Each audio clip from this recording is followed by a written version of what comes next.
Hello and welcome to On Second Thought with Mike and Luke, an ongoing conversation about ideas and current events in which we explore the underlying connections and root causes that help us discover what's really true and can even help us reshape the focus of our lives. Today we're going to talk about who sets the terms of the debate, whether Trump's going to start the revolution, and we'll see what else we come up with. How are you doing, Mike? Yeah, I'm doing all right. Yeah? Yeah, today's the Masters tournament. So you got my text on accident That was earlier great. yesterday. So we've actually on been golfing. watching, what's the Netflix? Oh, the golf one? The golf one. And Yeah, so I knew who Spieth was, Jordan Spieth, right? yeah. He's like first episode in that one. Yeah. It's a really good podcast.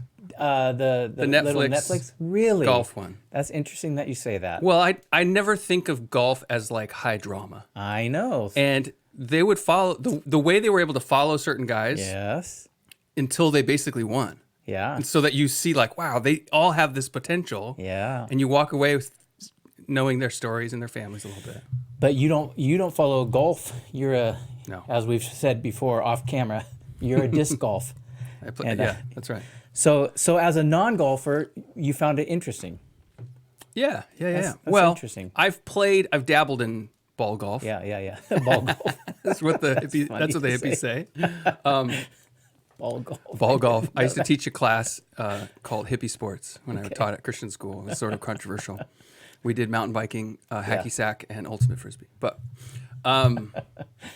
yeah, it's really difficult, obviously, right? Yes. I heard a great descriptor of golf that I appreciated, even the little I've played, was it's the type of sport where you throw your rackets after you're done. You throw your rackets in the dumpster. You go into the locker room. You turn on the sink. You slit your wrists and put them underneath, and you say, "I'll never play again." And someone says, "You want to play tomorrow?" And you go, "What time?" That is frankly completely true. Yeah. I have left the course hating it. Yeah. But you know what it is said from the other side is it's this it's finely balanced control and letting go. Yeah. You must do both. You must use all of your skill and concentrate, but you can think yourself out. You have to let go and be at ease. Yeah.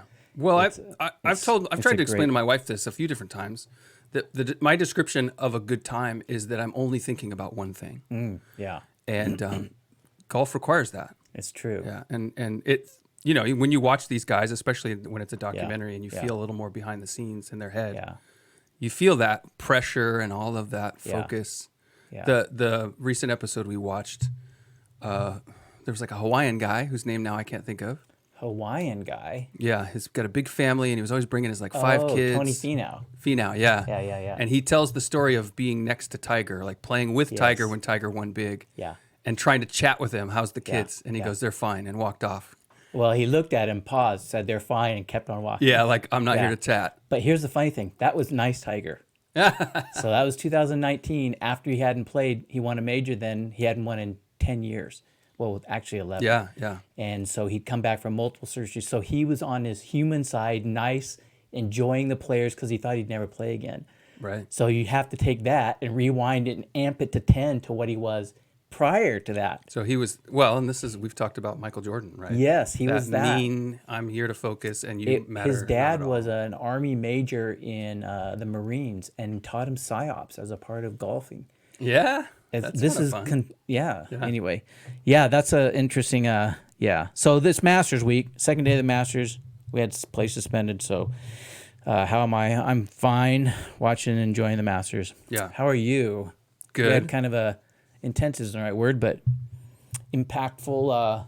Sober. How about sober? Sober. Our episode last time. episode. Yeah. And for those who didn't see that or hear it, we talked about my wife's breast cancer that she was diagnosed with a couple weeks back, and that we're in this sort of waiting pattern right now of tests and scheduling appointments all throughout the week. And a sort of more for her a roller coaster, of like, because when I think of it, I think, okay, you need another MRI. Like, that's good. Every one of them is like turning another light on to see what's going on. Yeah. To her, it's another potential for things to get worse. Yeah. And so she feels it a lot more intensely than I do. Yeah. But Yeah, you had a question about that. Well, what I was going to say is, I was thinking even just driving over here about I was thinking about how to get into other topics again when this thing is something like this is a big elephant in the room, so to speak. It's more than an elephant. It's impactful and it can be insensitive in a sense to just talk about something else, or at least I feel like it could be. And I was very conscious of wanting to be sensitive to you. And then I got to thinking about the commandment. What is it? What's it called? The golden rule. The golden rule, yeah. Do unto others as you'd have them do unto you. And I realized that I've always thought of that only in the nice way. Like you want somebody nice to you, so be nice to them, what you would want. But then the truth is it also functions in when it's not so easy, when it's difficult. Because here I was feeling about how do I spare your feelings? How do I felt almost even a sense of guilt. Like we're going to go and talk. I don't even want to talk about whatever Trump is. I don't want to talk about anything when this other thing is so big, right?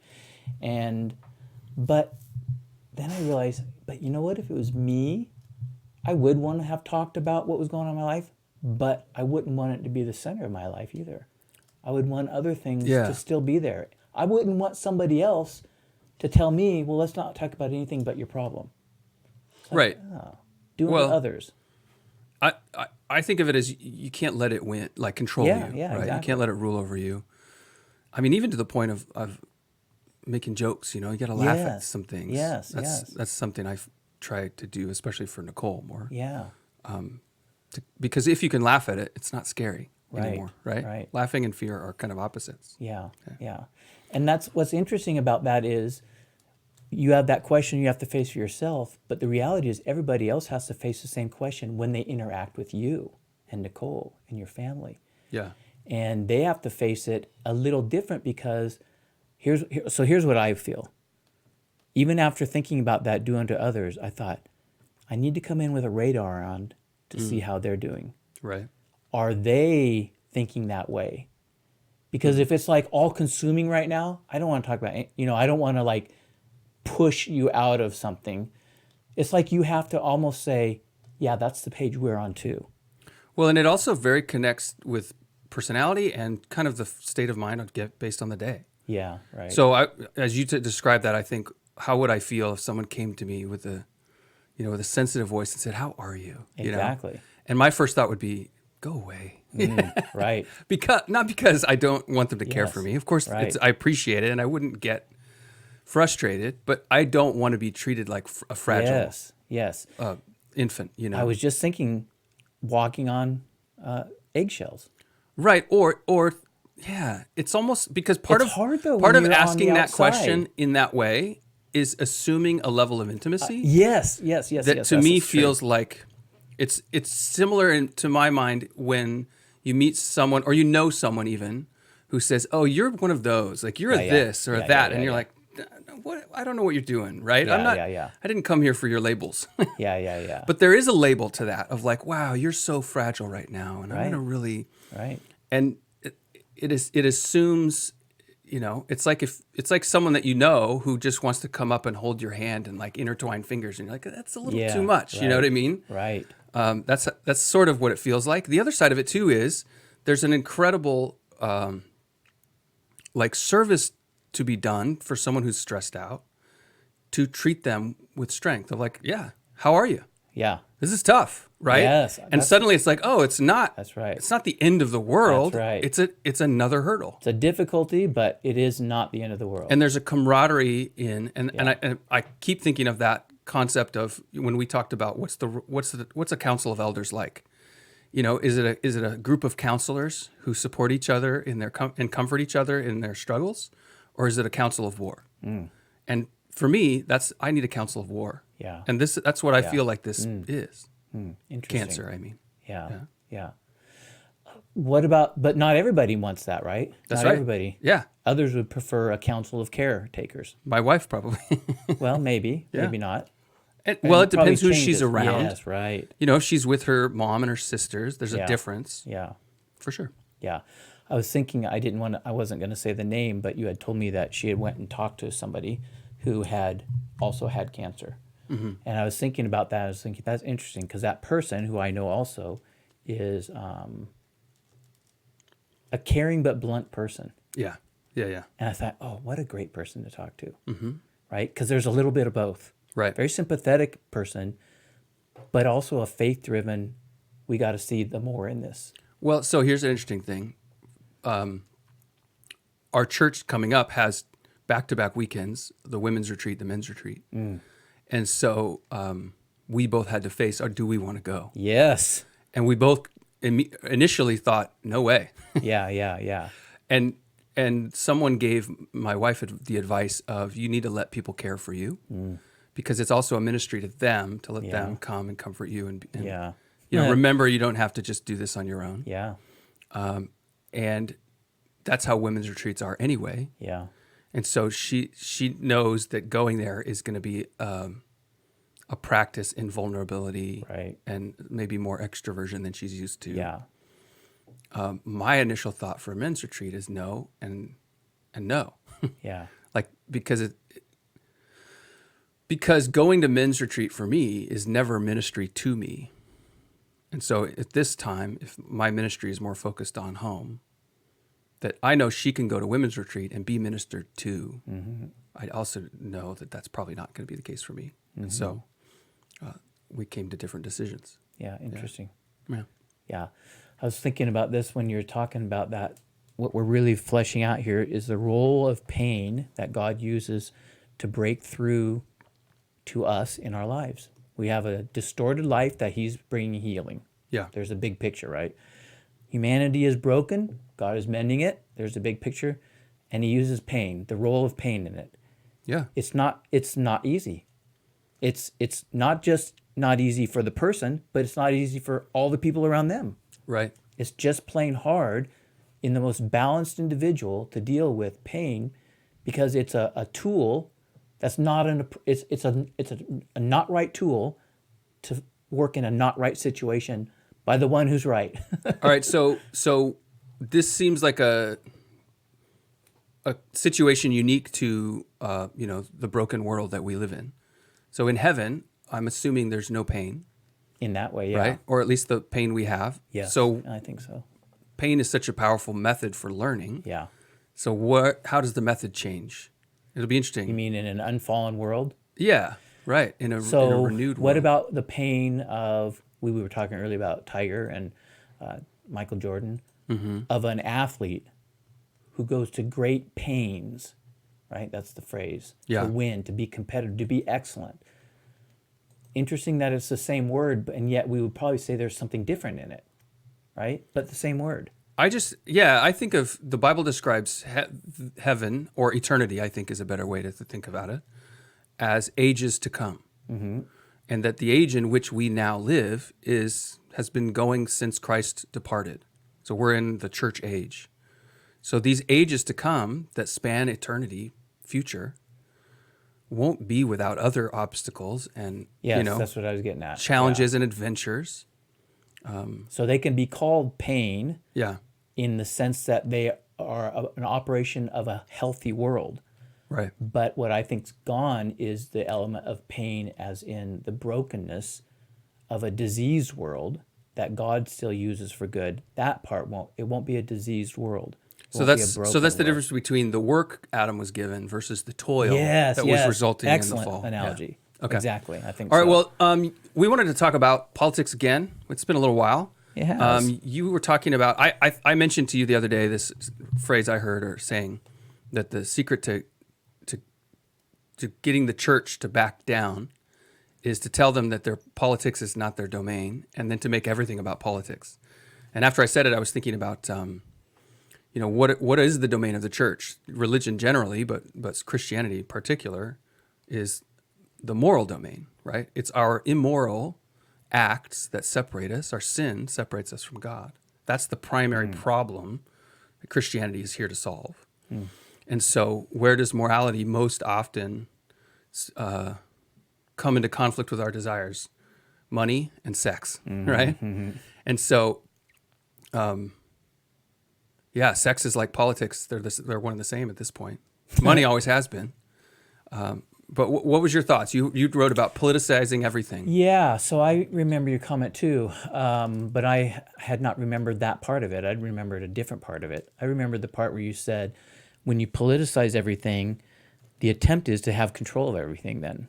Right. Because you can have control of a political scenario. And so if you reduce, we say reduce, but if you expand everything into a political thing, then those in power have the capacity to exercise control because they can do spin, they can do narratives, they can do da-da-da-da. So it's interesting. That's what I was thinking about with this phrase, the politicization of everything, the politicization. That's a tough word. Yeah, there's a little extra syllables in Yeah. And it's and I was thinking about it in terms of even this indictment that happened with Trump. I was trying to think about, it's the biggest news of the week. It overshadowed a couple things, but I was thinking, what do you talk about it? What's on second thought have to do with it? Because I think there is something about the strategy. Is this an attempt to cripple a campaign? Yeah. And that's what I've seen probably the most insightful comments, I think. Oh. In fact, I just read a quote today that Biden had from about 3 months ago where he says, our job is to prevent him from taking power in as many ways that are constitutionally valid as possible. Yeah, and everybody rolls their eyes at that one. Yes, because they know that's just wording to cover up nefarious behavior. But that's the goal, right? That's the goal of the left. So there is an insight there, but I was thinking there's more to it here. And I think it has to do with your other idea of the church and the interaction with the church, that the politicization of everything is somehow getting us to taking over. It's putting it in the natural realm. It's putting all of our life in a realm without God that we can control everything. Yeah. And that's not been a common. God has been a part of the conversation in past ages. Even when they're kind of godless, it's still a part of it. Right. In a way that ours is trying to move differently. Well, and I would think of, if you think back to the pagan cultures of, say, Rome in the Bible era. Yeah. Even those pagan cultures had an aim for something good. Yes, that's right. Because their Exactly. pagan religions were an attempt to seek after a God they didn't know. But today, what we're exactly seeing right. is a That's exactly paganism right. that is in defiance of a God who's revealed himself. They were at least acknowledging their gods Yeah. while they were behaving contrary to their own gods. They still said, this is right. We are rejecting it. We're the whole Jeremiah thing. Who among have ever said, there is no, this God is not a God? Yeah. That's what we're doing. I agree. One of the things the way I phrase things when it comes to working with kids, right, is around mindsets. You handle different kids based on their mindset. So fundamentally, I have two groups of misbehaving kids. I have the attention-seeking kids who are impulsive and needy, and underlying or inspiring them is this fear that no one cares, right? That they don't matter. But there's another group, and it's the first group turns into, over time, if not helped, into the second group, which is the group struggling for power. And those kids, they are on this roller coaster of swinging back and forth between struggling for power and control over themselves first. I'm going to be someone. I'm going to do something. I'm going to give myself value because I can't get it from whoever I thought I should. You get tired. You get worn down. Things don't work out, and you swing over and you say, no, in fact, it's their fault. It's not my fault. And so in that blame is a rebellious indulgence to all the things that you were trying to resist when you're controlling yourself. And now you're letting it all hang out, and you're trying to control others with your bad behavior. You're going to blame them. You're going to put it on them in the hopes that they'll do what you command. And our culture is in that power struggle. It's between shame and blame. I was talking to a friend who's a social worker when we were first developing these ideas. And she says, oh, yeah, that's the addiction cycle, right? And it is the same. It's the same cycle that whether you're an addict on the street or you are running for president. You're seeking to control yourself and others in alternating. And when blame is your driver, right, then that control of others, it's their fault. They become this Like, why do you blame others? Because it's a show of compassion, right? So the leftist narrative for what inspires them is they're going to have this compassionate utopian future in which no one is ever made to feel othered, Right. right? Except those who Right. disagree. Yeah. Right. Yeah. But on the conservative side is its own set of kind of shame-driven. We're going to make ourselves perfect. We're going to make extra rules, right? So when Jesus is battling the Pharisees, he's battling that shame-driven perfectionism. When he's battling Herod, who kills John the Baptist, and the political side, he's battling the blame and the manipulation. Right. So every time I see that, you see it in kids, you see it in adult marriages, right? We've talked about the battle of the sexes, but it's in our politics too, at a big level. So I wonder, would you say, what do you think of the statement? We are in a 50-year experiment with rejecting God. Oh, I would say I would I say mean, it as a country, started. politically is what I'm talking about. Yeah, I mean, I would say it began in 1850, right around then. So What do you have in 1850? you've got On the Origin of Species is published, Darwin's rejection of God, and science trying to take God's seat as the explainer of all things natural.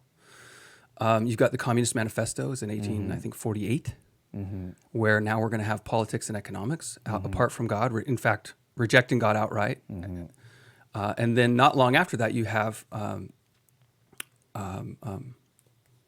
who am I thinking of? I mean, you have Nietzsche in that mix as well, but you have Freud, who's sexualizing psychology and turning everything into, your desire, seeking your desires as the full expression of yourself. So you're going back to bigger things, and you're going to Freud is German, right? Yeah. And Marx is Russian, and No, Marx is Darwin. German as well. Marx is German. Yeah. Engels is German too. Okay, There's Russia something just there's takes it something on. powerful about Germany throughout That's history. true. That's It's true. crazy. Yeah. Yeah. And Darwin, of course, is American, but you're going back No. to Darwin's British. British. Yeah. You're going back to big ideas, almost in an international sense. So what I'm saying is those are the foundations of what's yeah. driving our culture today. You can Yeah. even add Einstein in there Yeah. because Einstein's relativity became this whole philosophy. So physics also has this centerpiece of philosophy. There's a lot of books of physics that try to intertwine Eastern philosophy with the quantum physics and understanding relativity. But even just the concept of everything is relative has become a moral statement, a philosophy That's true. spawned out of Einstein. It's really strange. That's true. Though, okay. So what I would say is the pieces have been setting in place for 150 years that have now sort of all been arrayed to say we can take God out of everything. Yeah. And now it feels like you're in the end game, right? If you want to steal a phrase from Okay, so I guess comic I books. probably wouldn't see it exactly like that. Yeah, tell I me was more. thinking about saying what our audience is going to be think. No. We're trying to have a conversation that happens to get recorded, right? First of all, Einstein, the relativity thing. I think there's a difference between what is discovered, something scientifically discovered, and then how it takes over in other realms and exceeds its discovery in a sense. Its mandate. Yes. Yeah, Because for I sure. think you can believe in something of relativity that Einstein did. Personally, I think with the space and time, I think he showed something that wasn't understood before. But I think that therefore got concluded that it extended into moral dimensions and spiritual dimensions and said, well, this is relative too. And I think that's false. Correct. But And I it don't certainly think it wasn't Einstein undoes. trying to say that. No, it wasn't. And I think a similar thing about Darwin too, I think that Darwin went through a process of change himself, that the spiritual component of Darwin's life did have a mirroring reflection of the origin of species, but I don't think that the origins of species by itself initially was really a religious observation or even meant to be. I think it was a discovery of variation in the process of adaptation that on its own right has a legitimacy. Well, so there's an observable variation Yeah, within yeah. species, and that's where it begins, right, with the Right. finches of Galapagos, Right, for sure. exactly. But before Darwin died, it was very clear in I both understand. his own thinking and He took further steps. Yeah, and so did popular culture. But you don't have to, you can disagree with the further steps, but agree with the initial steps. Yeah. Well, Right. and that's, I think, true with all of them. I think I there's agree. insights that Yeah. each of those bring. Yeah. When I first read the Communist Manifesto, I was like, he predicted a lot of things accurately that have come to pass. And he rejects the biblical storytelling of the fall of humanity. But if you take his storytelling, he has his own version that has some, I think, missteps, but it has some accuracy also. Yeah. I mean, in a sense, you could say envy is a fundamental part of sin, of the fall, Yeah. right? Right. And so when you put it all in those economic terms, he doesn't say things that are necessarily untrue, but he extends them into a worldview. Well, it's sort of like saying, well, Christians are hypocrites, therefore, Yes, exactly right? like Therefore, that. God That's right. must be rejected. Yes, that's Christianity right. is corrupted. So the reason I go back to 50 years is because because I'm just thinking about our nation, our country Yeah, itself, right. is those were the first steps that began to formally reject God as a way of life in a public manner. There'd been individuals, but we, by and large, had been a theistic country. Yeah. And we began to be different. And we're reaching an endpoint. And the reason I think this comes to the Trump thing personally is that that and the January 6th, we are like every horrible regime. We're holding people without the due process we said we're set up. We're lawless. Right. We are holding political prisoners, just like the Chinese do in, I don't know how to pronounce it, Kugmar, whatever. Yeah, I don't know. Where they're killing the, The Uyghurs. that Yeah, one, yeah. but it starts with a K. Oh, yeah, I Right. don't know. Yes. So we can say these bad things are happening there, and it's true. And these are regimes that are morally awful. But we're doing the exact same things now, and that used to not be the case. Yeah. For whatever treasonous or not treasonous, for corruption, whatever corruption existed in our things, and JFK, and they bought Chicago, and all. There's always been corruption, Yeah. but we still have functioned in a fundamental way with law, and it is not there now. Well, I think each of those views that I was bringing up, one, they've all taken deep root to. So, for example, science hasn't just rejected God, but is now against Yes. God's values, for example, of life. Yes. Yeah. And then, so you've got science, you've got sexuality, and you've got political and economic power. Right. And all of them those ideas have sort of taken root broadly and are ascendant in our conversation. Maybe that's the way to say it. Roots. Your answer went back 150 years because you're thinking roots. Yeah. I was thinking germination, maybe. Maybe that's the way of But saying it. it's true, because what you're seeing, I think, is accurate in that in the last 50 years is popular culture has accepted It what has, began yeah. so far back. Yeah. Right. I agree. Yeah. I think the reason that's significant is because when we talk about Trump and the indictment, I think there's a little political observations one can make, but I think there's something more fundamental that's worth talking about, and that's why I think it's connected to the January 6th. There is a fundamental lawlessness taking place. Right. And I'm not sure. So you have somewhere on here notes about something about if he goes to prison and whatnot. Yeah. I think that's a good question, actually, because Yeah. I think it raises the. State the question. Just so they Okay, understand. yours. So Yeah. if Trump goes to prison, your question is going to be, will there be an uprising? Right. And I think we should talk about that question, because I think when I think about Trump being indicted and the January 6th people being held some 2.5 years now, it leaves me with a sense of powerlessness politically. I'm Yeah. just talking about it as a citizen. I'm supposed to have a voice. Right. Those are indications I have no voice, that my voice has no oomph behind it. There's nothing supportive behind it. Well, Take out the and the Christian people in sense. power have shown clearly they have no concern for your disagreement. That's right. Right. That's right. For whatever reason, I mean, I think That's it's right. clear your vote matters not to them That's at all. right. Not only the political power, but you see it in the corporate world as well. And that fact that, Budweiser, Oh, Bud yeah, Light, yeah. would put this. Okay, this, but it's still pervert waning guy there. That's true. But like as their M&M's, spokesman. Hershey's, they did the whole thing. They're going to have transgender M&M's. There was an outrage. They pulled back. Yeah. Disney bulls forward. There's something. They pull back.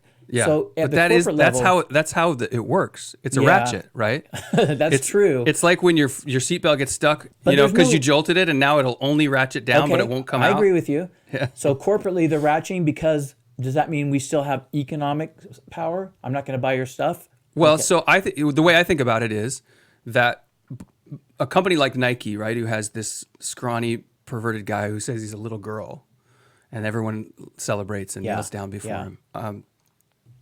So Nike's endorsing him as a spokesmodel for their sports bras. Right. But here's It's what they're worth investing laughing in. at, and yet it's worth. Here's what they're investing in, whether it's Nike or Budweiser or anyone else. They're investing in the fact that you or I are going to say we're not buying their stuff anymore.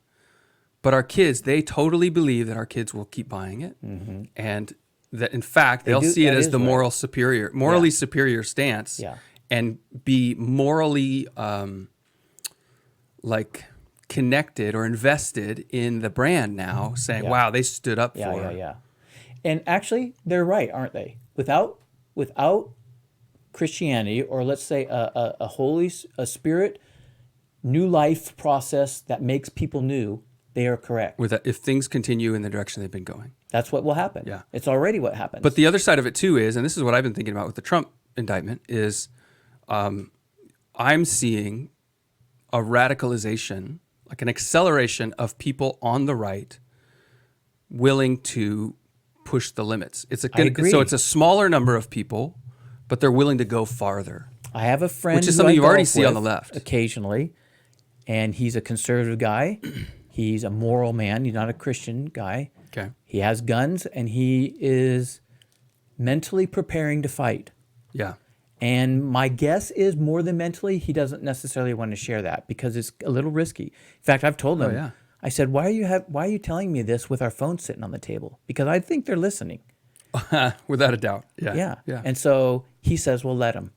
So there's an anger, and the thing is, he's a mild individual, a mild-mannered guy. Sure. He's not a wrathful man. He's not a tempestuous man, right? Mm-hmm. But he is willing to go there. He's prepared. He's bought flak jackets. Yeah. Right? I know a lot of people who have. So what do we think about that? What do you think about that? Beyond the observation, what do you think about it? I mean, I've had the same thoughts cross my own mind, right? The thing that fills me with sadness at the prospect of our nation going to war, which is what that is, right? Yes. Going to war with itself, is that my sons are 13, 15, and 17. They are the age of fighting soldiers in the next few years. Yeah. And the prospect of them getting drawn into it, wanting to go into it, right?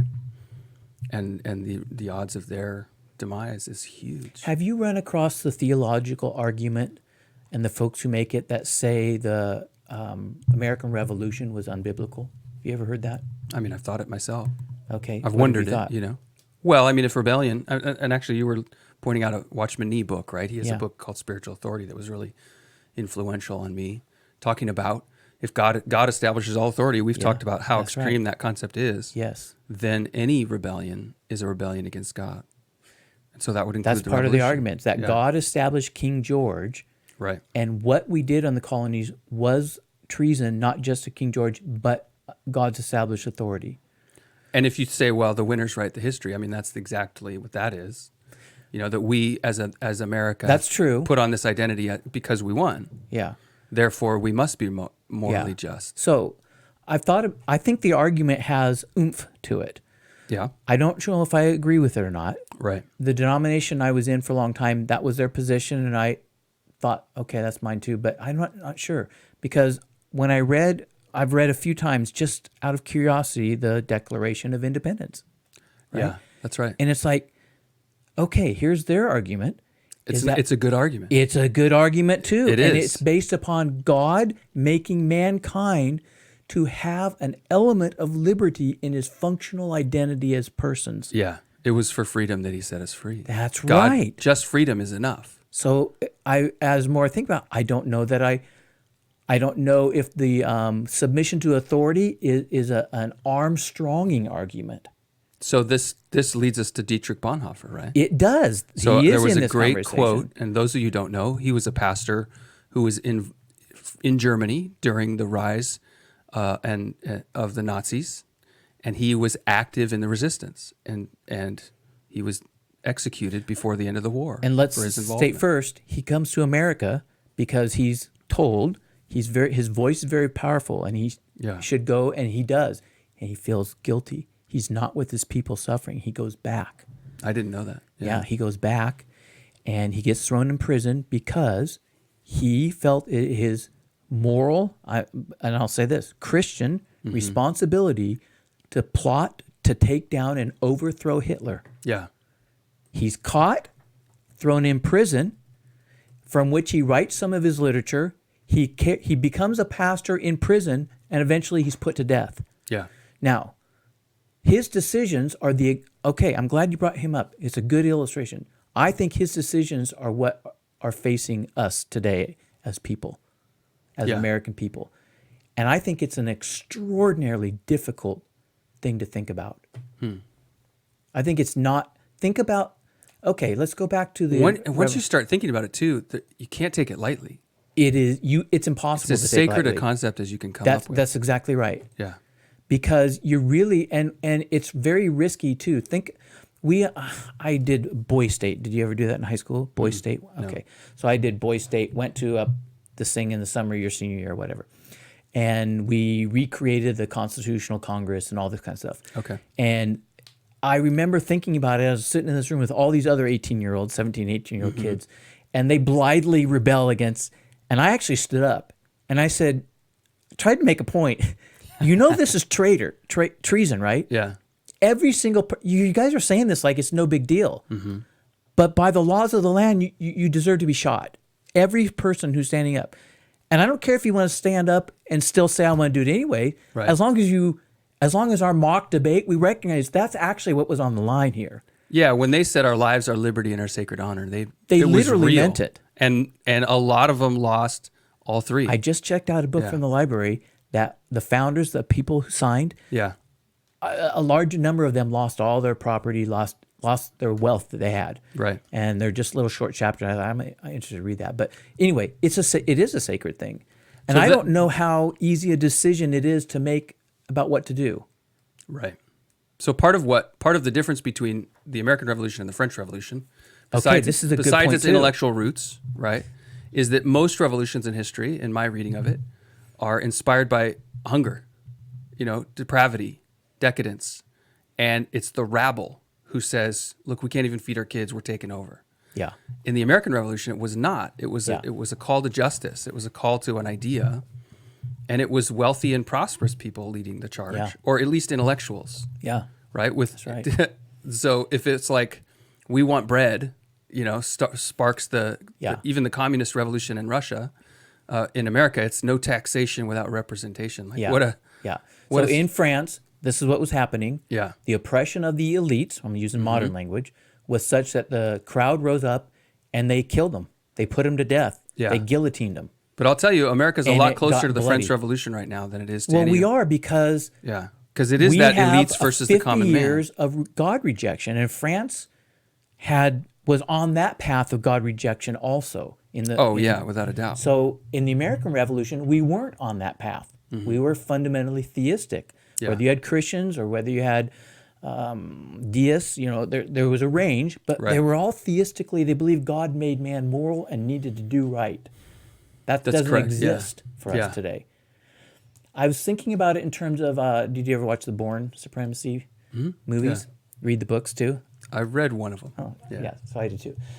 Here's what I've always been fascinating about that, found fascinating in this topic, is he's a spy, right? So he has this backing by his government, quote unquote. Right. So that provides an element of foundation. But upon that, he's told, go do whatever you need to do. Yeah. Break the law. Yeah.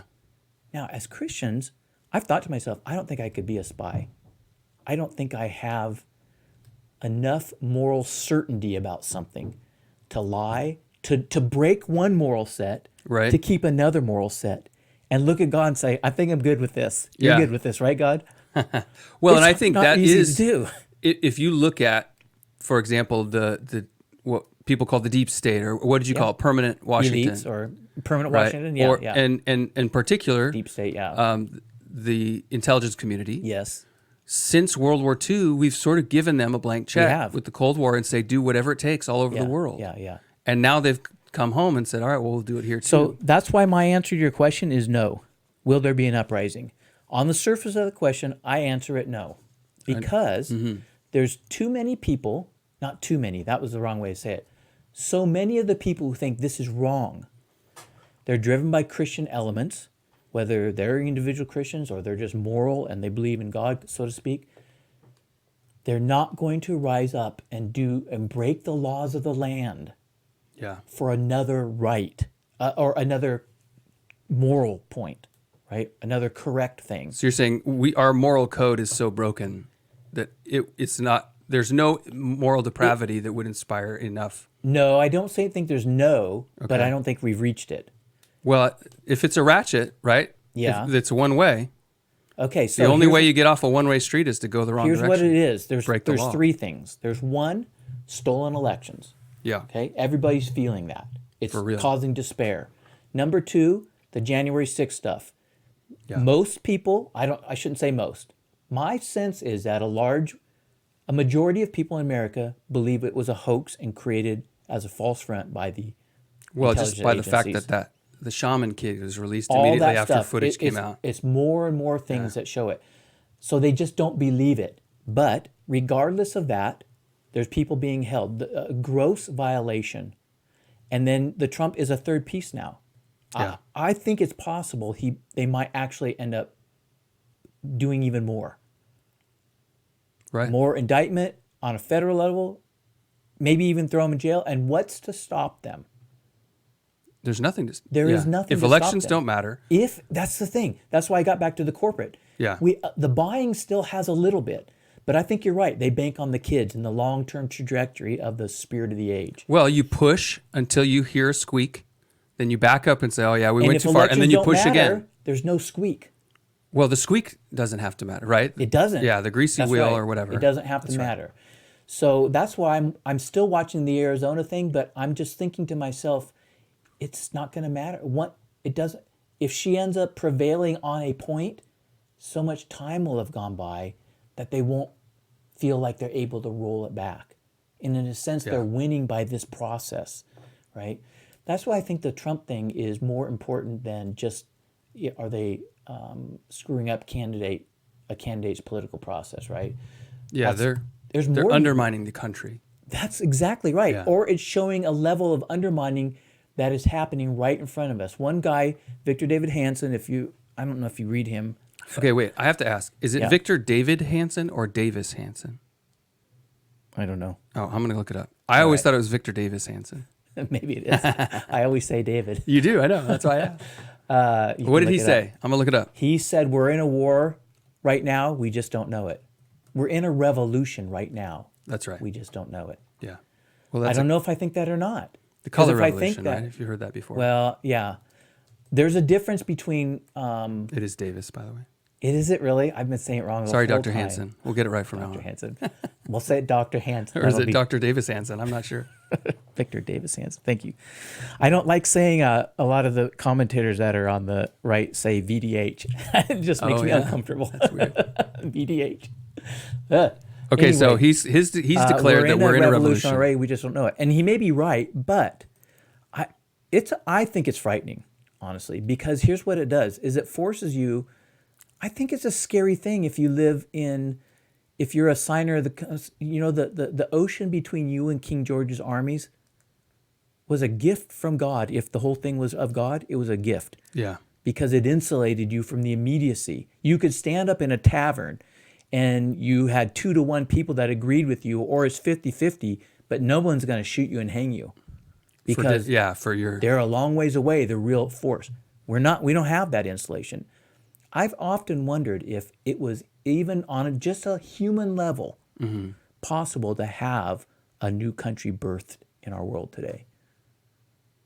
Well, that was also, there's a uniqueness to American history too, in the sense that, there were Native Americans here, but their populations had dwindled to such a degree that there was a lot of emptiness to just fill in land, just build something new. It's not there. That's not the case anymore. Well, if Antarctica melts, So that being not the case. Okay. Yeah, I wanted to add something too. Oh, yeah, go. All right. So I was sort of overwhelmed with the sense of the ratcheting effect of what's going on just this week in reading Canada's bill proposing that it be, I think, a year in prison and $25,000 fine if you speak out or against transgenderism or you misgender someone. And then Oregon, where we live, is now being sued for denying adoption privileges to Christian parents who say they won't, in some hypothetical future, with transgender, they won't support a kid who says, now I need to get surgeries and Yes, hormones as I a saw minor, that. right? And I've talked to a couple friends who said they've already been denied to be foster parents, so they want to actively help kids in foster care, and they're saying, well, unless you agree to this, you can't unless you're part of. I'm this. glad you mentioned transgenderism in that regards. I've been having this increasing thought lately that this is the not end game. That's not the right. This is the ultimate place, and we go all the way back to when you said LGBT without the T, right? That conversation. Yeah. This is the ultimate. What else can there be? If you're a man but you're actually a woman, I mean, there is nowhere else to go beyond that unless you start saying you can marry an animal. But that's just less functionally helpful. That's already being proposed. I know, but my point is we're at the end of California, a descent, so to speak. I don't know. What greater descent is there? Well, sex slavery, open, like ownership of humans. Okay. I think we're going there. Yeah. I mean, think of how debauched has history You're gotten. right. It's gotten so You're much right. darker. Okay. Yeah. The other side of it too is, and this is That's actually happening in Oregon, is that the Department of Human Services, DHS, has had cases where they will separate parents from kids, by their own biological kids, if the parents refuse to support the gender transition of a minor. But they'll grant emancipation and take away. Yeah. So let me challenge. That's how you start a war. You start doing that on scale. So that's why I was going to say this. I'm glad you mentioned it. I mentioned three things that I think actually the transgender is a fourth thing. Yeah, that is highly significant. That it feels like there's no going back. There's no way to overcome this. Well, there's no going back for those kids. Oh, that's the thing to me. I listened to this incredibly moving talk by Matt Walsh, who's sort of known for being a hard ass about this sort of thing. But he gave this talk where he was like, I'm not doing this for me. Like, you guys you're threatening to kill my family. Like, people are coming to my house. Like, there's real risk for him. I'm doing it for you because you'll never find happiness at the bottom of this pit. Yeah. It will set you up for a road of despair that will last the rest of your life. I see the articles already cropping up about the deep regret, but they're just concealed by the mainstream media. So part of that is the radicalization of the activists on the left. Yeah. So what I see happening is the people I follow who are just pundits, who are making money saying that kind of grumpy conservative talking points. Yeah. So, there's a divide happening, and it's getting wider among them, where some are saying we need to be radicalized too. That you can't vote your way out of this. There's no, buying the book to the conservative guy or going to the Trump rally. That's not going to stop this. Okay, I think this is where it gets. You can't vote your way out of this. Even if voting counted. Well, you still wouldn't be able to vote your way out. Really? So I think we could. Because the nation by and large does not support this. If it were voting, they would not have power. I don't think so. They could have Twitter, I think the moral majority is gone. Powder. I think that's part of what signaled that they can take this on. But this transgender stuff, I don't think this is I think moral. Here's why. I mean, a majority. You think here's there's why. a majority approve? I mean, in Oregon for sure, but it's don't hard think to even gauge. in Oregon. Here's why I say it is, because there's still fundamentally, and I've battled in our town people who claim to be conservative Christians, but who feel obligated to support kids who want medical transitioning as minors. And want the schools to do it, right? To support that and separate them from their families. Like, it's crazy. And then finish that conversation with, I'm a conservative Christian. But here's why. Conservative politically or conservative like? I don't know. That's Christian just the phrase. Conservative. Okay. Yeah. So the reason is, if they're born this way versus if it's a social contagion brought on by an identity crisis that was fueled by social media, if it's who they are and there's nothing they can do, then to disagree or to stand in the way of it is equal to racism. Yeah. Right? And so that's why I mean, I've known people in this town who don't even give me eye contact walking by. It's not a big town, right?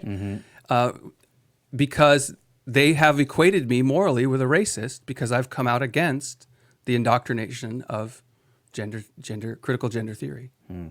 So as long as you believe the born this way idea, right? That idea has wormed its way in, and it came from sexual identity or homosexuality generally in the 90s. Yeah. And that whole debate.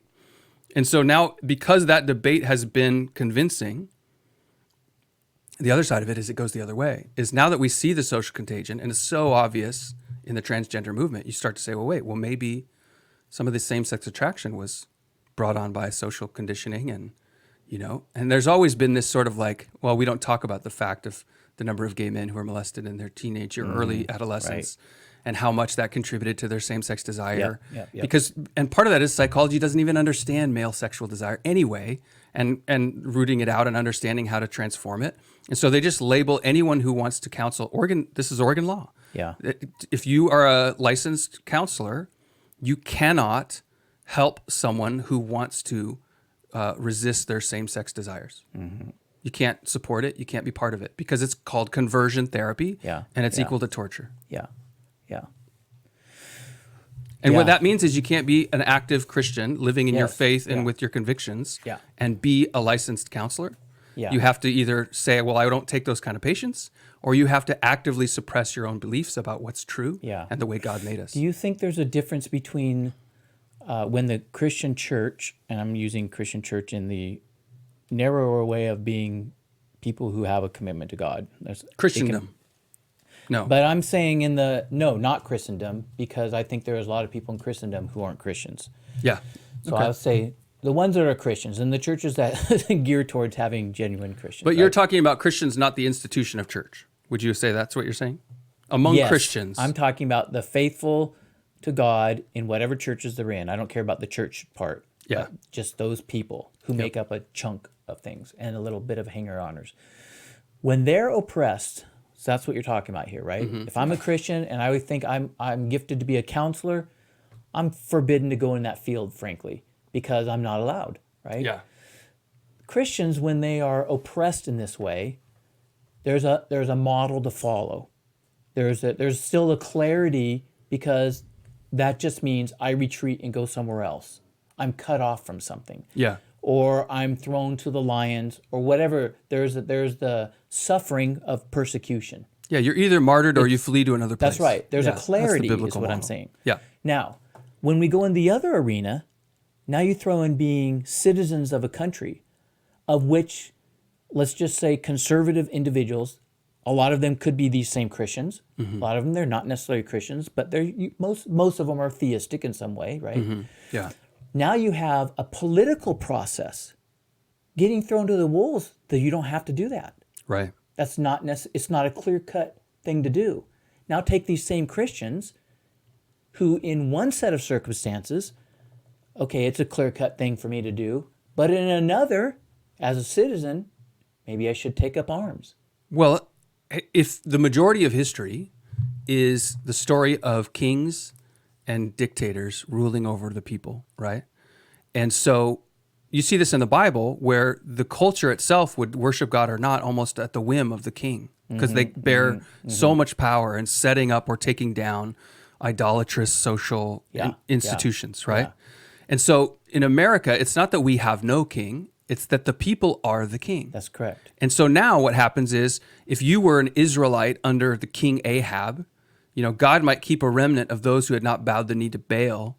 But even if the institutions and the culture have gone into debauchery, in America, the judgment of God, instead of being focused on the king, is now on us all. We all bear the weight of God's judgment on the debauchery of our culture, because we all are, in our own way, the king of our country. Well, if we say it that way, we could also use the other phrase, we are part of something, we're part of self-government. Correct, yeah. Right? It is equivalent of being your own king, but it's a good word. Self-government, everyone thinks that's, most people in the world say it's a move in a good direction, right? The experiment of self-government. Yeah, the experiment of self-government has been more liberation and more prosperity in the world than any other that has ever happened, right? Yeah. be that as it may, it's a positive spin is what I'm getting at. It's a positive way to say it. But then you're right, because I've thought about this too.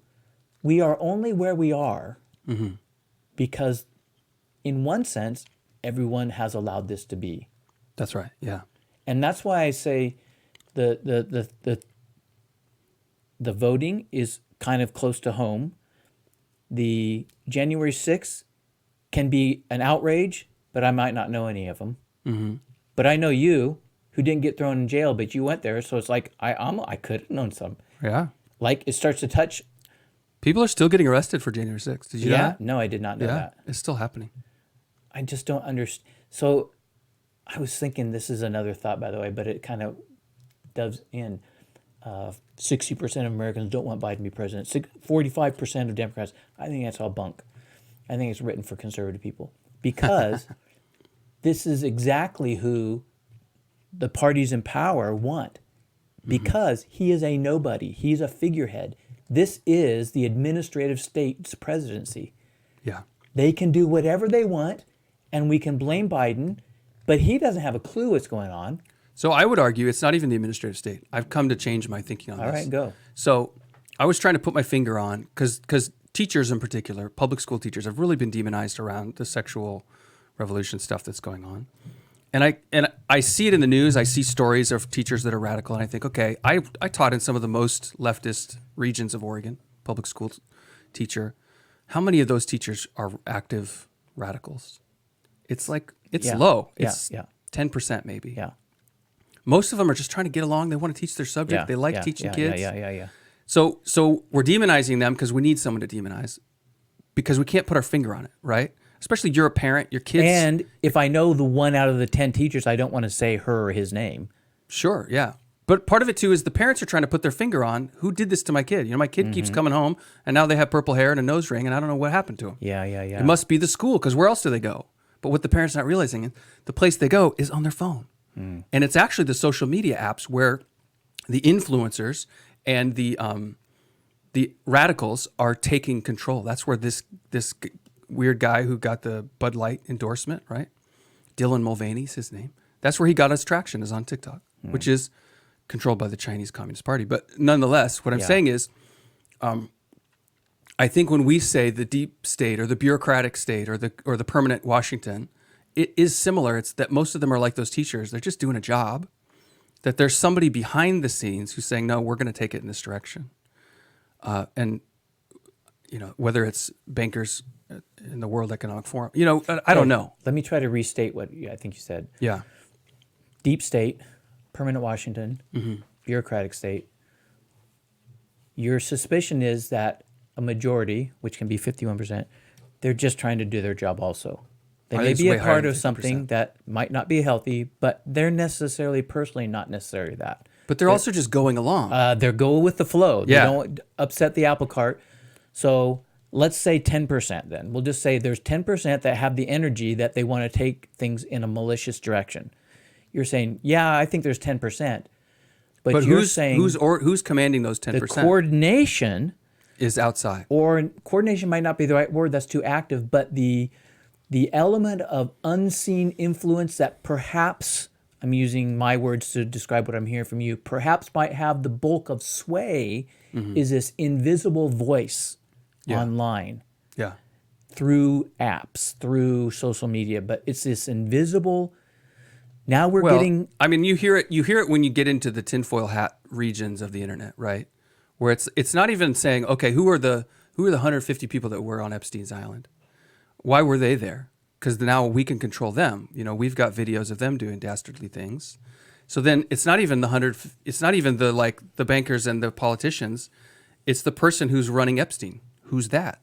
And so that's because Epstein's not doing it on his own. Do you think? Are you Illuminati? Are you trying to say there's a handful of people that are running all this? Is that what you're trying? Well, I mean, I do think it. I don't think it's the Illuminati. I think. Yeah. I think But there's the certainly idea. clubs of, collections of influential people that want to worship Satan and do their, behind closed doors and imagine. I agree with you, but I don't think those I necessarily don't are think the they're people the either. architects and there's not. I personally don't think there's a secret room and a secret group. They're the real power in the world. It's not Jay-Z and Beyonce pulling the strings. No. primarily because they're too greedy. I mean, they've got some strings to pull. I agree. But they've got a part. They're under That's control right. as That's well. right. Yeah. That's why I have fiddled with the idea, and we've mentioned before. I've got in my notes here. We probably got to be getting close to the end, but AI, the Chat GPT, and this connection between elites and algorithms that run these things. But how close are these to the spirits, the power and realm of spirits? Because this is an unseen foe. Right. It's an invisible adversary, so to speak. How about this? An invisible corrupting influence. Yeah. And what your argument is that they have either as much as or perhaps more than the 10% activist teacher or administrative state person. Yeah.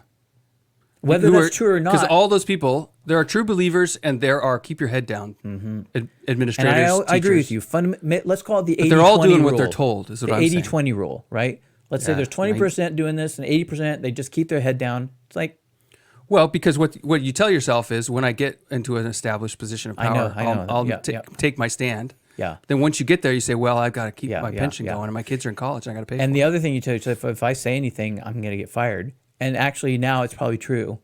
Yeah. Well, and so this brings me back to the other question, because that reminds me of my own story. Because one of my questions I had in here is, what's the social role of bullies? So I didn't get fired, but I came under a lot of pressure and scrutiny because I made a parenting video in which I talked about bullies. And I said a lot of compassionate things. I was talking about how to help your kids, what bullying is, where it comes from. Yeah. And one of the statements I made was that if your kid is getting bullied, one thing as a parent you might want to ask is my kid going to school to annoy people? Like, does my kid just enjoy annoying people? Yeah. And if they are, then you're putting a target on their back and walking them around in a target-rich environment where that's going to make things worse. Yeah. But you could take, the quote was, principal says, bullied kids are annoying. Yeah. Right? And so then it hit some news and it was on some blogs and it blew up on me. The town was really gracious and understanding. There were some board members who felt pressure to chastise me or even to fire me, but they didn't. But one of the things that I had to realize then too was, if I'm going to stay in this position as a public educator, as a public administrator, and continue to speak the truth, in love or not, it's not only going to put pressure on them to threaten my job, but it's going to make my teacher's job harder. It's going to make it harder to go to this school, for them to do a good job. And my job as an administrator, part of it as a leader, is to protect them from that chaos so they can just go to their class and teach and help each other do better. And so that's part of the reason I had to step away. And I think, okay, could I go back, right? We were talking about this the other day about, well, because we're both self-employed and sort of on this adventure, and where is it going to end up? Will we end up back in an office somewhere doing a 9 to 5? And I thought, could I go back to public school, to public education in Oregon? Maybe just as a teacher so I could do ministry on the side. I don't see how I could. Because I'm not going to stop. I'm not going to stop talking. That's the dilemma. That's what I think is one of the things to observe about. This is the thing with the Trump piece. Yeah. A way to say it. We have reached a place where it is costly simply to be truthful. Correct. Okay, so I think I voted for Trump twice. I don't know what I would vote for in the next one, but it doesn't matter because my only point in saying it is I've been supportive. Yeah. I think he has a big personality with some big flaws, okay? But clearly, that's not why he's being thrown in prison No. or being assaulted. It is not his flaws. They like to say it is, Right. but that is not the reason. It's because actually he has been more truthful and supportive of our historic place as a citizen and a people and a nation. And that's what they hate. Well, and the other side of it is, the difference is, what Trump revealed to me is that the difference between Obama or Bush or Clinton or the other Bush that's right. weren't that big. That's right. I They were, agree with and they you. were all moving America toward the same, what do they call it now? The global American empire. Yeah. Right. Which is, NATO is an extension of, Yeah. the World Economic Forum wants to manipulate. But it's all this globalized. That's funny that you say it that way. That's governments. exactly the thing I realized during the 2016 debates when the other Republicans, all these Republicans started leaving and not supporting when he won the nomination instead of getting on board, right? A Yeah. never Trump became a thing. I was on Never Trump train. Yeah, well, so was my wife, but that was for a different. I don't know about yours. My wife's was for a different reason. It's Yeah. because the uncouthness was too high for her to stomach. Yeah. Okay. Right. That's not why the Washington type Republicans did it. Correct. Yeah. It's because they are. I also voted for George Bush, but there is a uniparty. And at the time I started thinking of what was going on, I did not come up with the word elite in my own mind, but I came up with the word inside and outside. Yeah. There's inside and outside, and I felt like there was a realignment taking place, that it really wasn't left and right anymore. It was inside and outside that was going on. Yeah. And then the word elite, I ran across that, and now it's taken off. But I think that did get revealed. I think that's totally what got revealed during that time. And so I think that makes it a whole nother ball game. Yep. Okay, I'm going to ask one more question. Okay. Because I don't know where it goes, but I just feel like it was something I was really interested in and we never got to it. Taking up arms. That's not what I want to ask. Okay, let me rephrase it. Remember I mentioned about the being a spy, Yeah. right? There was a book I read, a spy book, and there's this guy, he's an arms dealer, right? International. So he's no citizen of any country. He's wealthy. He deals in arms. Both sides of a Is this war. Lord of War? It's just a novel, Okay. right? But in the novel's portrayal, this man is a moral / loyal kind of person. He has a code. Yeah. He has a Catholic background, so there's an element of Christianness to him. Yeah. But he has rejected being a part of the governments of the world, and he has the wealth to have made his own group. And within that group, he enforces a moral code, even though they sell arms, right? This sounds like a Tom Clancy villain. It's close to that. I'm not going to talk about the title or name or anything like that. Okay. But my point is, I was reading this, fascinated by it, because what I realize is he is living out the same thing the American Revolution people lived out, in the sense that I believe I'm not submitted, I'm not under any government because they say I am. You're not But obligated. I'm still under God. Right. I still have to be truthful, honest, loyal, but I don't believe in these government systems, and therefore I'm not submitted to their reign and rule, because as a free individual, and therefore and I just remember thinking, So how do you get from there to taking up arms? because that's what it would take. Well, not necessarily. So would I think of take- Jesus, right? When they say, "Are you going to pay the tax?" and he says, "Yeah, go get a Okay. go pull out a fish." But wait, okay. Right? We'll pay it because it'll offend them if we don't. But Okay. we're not part of their kingdom. Okay. I'm going to get sidetracked if I go down that. Can we Okay. do that another time? Because to me, I have a set of thoughts that are not Christian informed. That's not the right way to say it. If you throw in Christianity, the whole thought twists and goes a different direction. And I want to consider it in terms of, what if you think about it just as a citizen? Okay. Then you think about it, well, what happens when As you a think about Christian. it as you throw allegiance to Jesus into it Right. as a Christian? Yeah. Because I think it tweaks things. They're not all the same. I'm going to have to do some homework on the just war theory Yeah. because that's part of it too. It is part of it. So, but to take up arms against your government, so to speak, Right. because you believe as a citizen, here's what the Declaration of Independence says. And by the way, I think we're watching this, to get off topic, but not, to California, right? The state of New California, right? There's a bunch of people that they want to Are we want to talking divide about the state. state of Jefferson? Are you talking about North and South? That's the same idea, but it's not Jefferson. Yeah, that Okay. was another iteration of it, but now it's okay. another one. Whether it'll get there or not, that's fine. But there want to be people, and maybe they're just fundraising, but they're trying to say this is because it is in the Constitution. You can divide a state, right. but that state government has to be okay with it. This is what happened to Virginia in And the all the Civil other War. states have to agree and too. all the other states too, which will not happen with the left in power. But what they're quoting as their legitimacy is the Constitution. It is our right to form another state. Right. When we see the kind of oppression in our state, where our rights have been taken from us by a government, Yeah. okay? We have a right to say no and to make our own government. Yeah. Now, how far, when I see that question, if Trump goes to prison, will there be an uprising? I said no because of a reason about people who don't want to make waves. But I think there'll be another group of people who say we're at that time. Yeah. We're already hearing a little bit of the voice about a national divorce. I think that's the same voice that says, I'm through with this. I don't have to put up with this. Right. So as a citizen, what would it take for a citizen, and under our constitutional rule, do we have a right to say it would be wrong if they said, So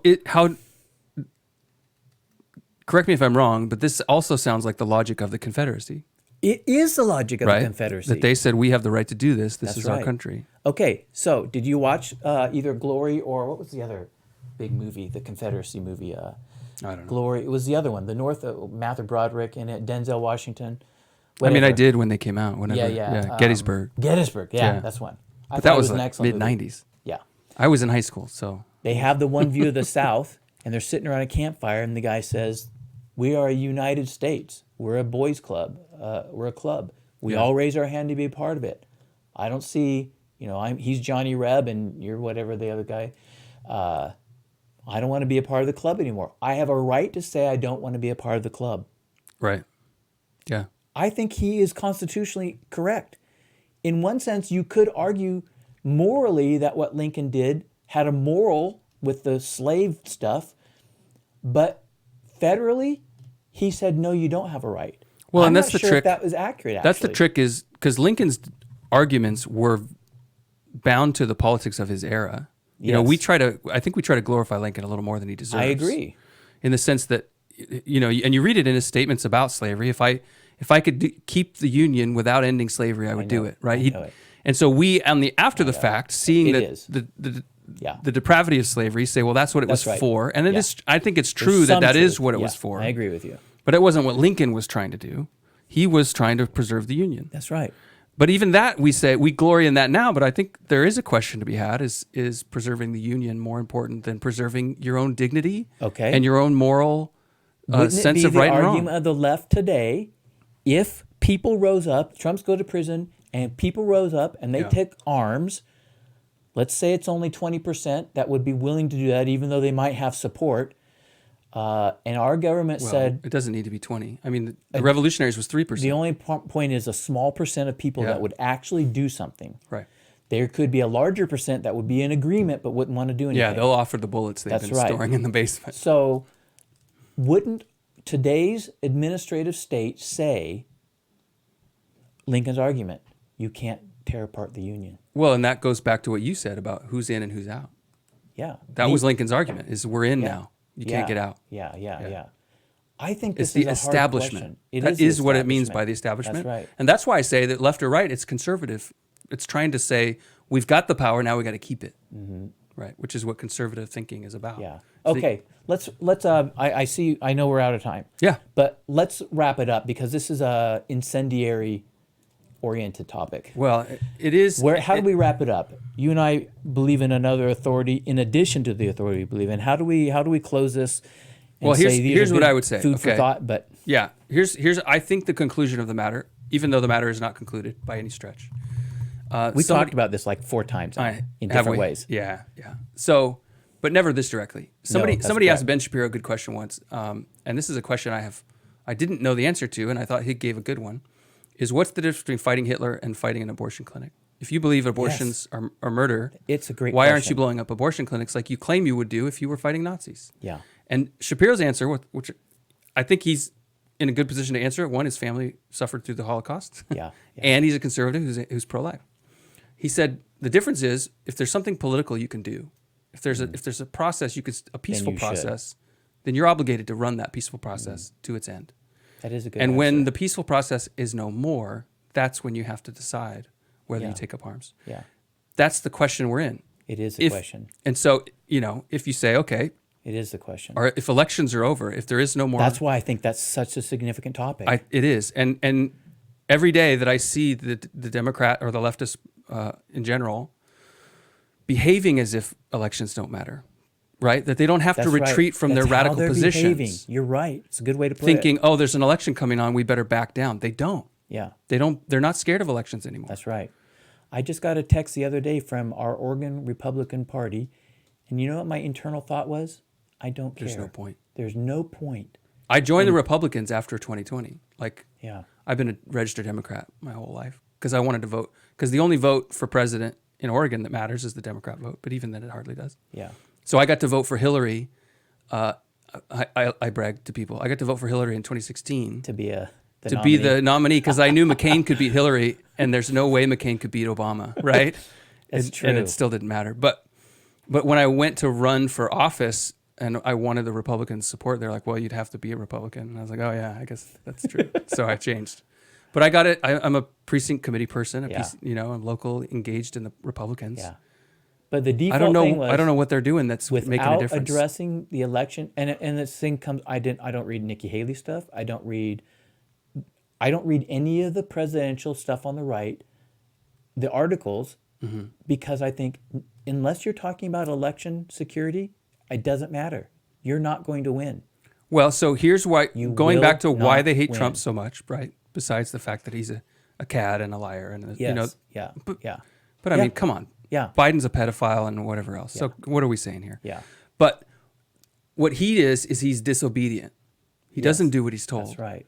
And so when I look around, I say, oh, Romney would have done what he's told. Yes. Obama that's did right. what he was told. Obama came in with McCain an would have incredibly radical message. Oh yeah, McCain all the way, right? Let's Yeah. get into war in every third world country till we rule the world. Yeah. That's the global American empire, and they It all is. were part of it. And Yeah. and Haley right along with them. Yeah. I agree. All right, we got to stop. All right. That's good enough. Yeah, pray for America. Maybe that's the conclusion. Yeah. That is a good one. Revival or bust. And it's worth thinking about these. It's not as easy as it looks, and it's worth thinking about. Yeah. It's worth thinking about. Okay. All right. Sign us off. Okay, We well- need a sign off. Yep. We don't have one. We don't have a sign off, but I just want to appreciate you if you're still listening. Do good work. Build something good. I think the solution is, as our culture collapses around us, it's time to build a new one. And if you want a Christian nation, you got to make Christian institutions. You got to build Christian communities. So go do that. No one else is going to do it for you. There's no one coming. It's up to us. I think. I'll tweak the phrase if you want a nation that fears God. Oh yeah, the Because Christian nation is a loaded term. I know. Let's load it up. All right. Until right. next time, you guys.